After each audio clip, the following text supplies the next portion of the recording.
সরস্বতী পুজো দেখে মেলাঘর থেকে উদয়পুর কাকরাবন নিজ বাড়িতে যাওয়ার সময় মোহনভোগ কালাপানিয়া এলাকায় বাইক এবং অটোর মুখোমুখি সংঘর্ষে আহত হল 5 জন।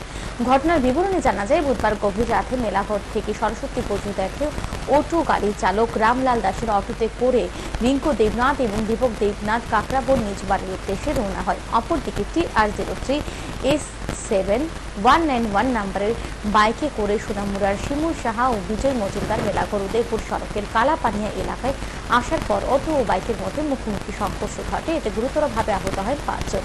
ঘটনার খবর পেয়ে মেলাঘর দমকল বাহিনীর কর্মীরা আহতদের উদ্ধার করে মেলাঘর হাসপাতালে নিয়ে যায়। সেখানে প্রাথমিক চিকিৎসার পর কর্তব্যরত চিকিৎসক আশঙ্কাজনক অবস্থায় অটো চালক রামলাল দাস ও বাইক চালক শিমুল সাহাকে উন্নত চিকিৎসার জন্য জিবি হাসপাতালে রেফার করে দেন। মেলাঘর থানার পুলিশ ঘটনাস্থল থেকে দুর্ঘটনাগ্রস্ত বাইক ও অটোটি উদ্ধার করে মেলাঘর থানায় নিয়ে যায়।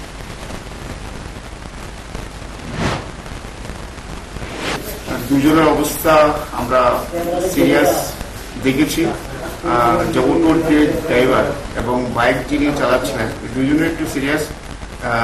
অটো যে ড্রাইভার রামলাল দাস এবং বাইকের শিমুল সাহা তাদেরকে আমি জীবিতে রেফার করছি। আর বাকি যে 3 জন মোটামুটি প্রাথমিক ট্রিটমেন্ট করার পর আমি ভর্তি রেখেছি।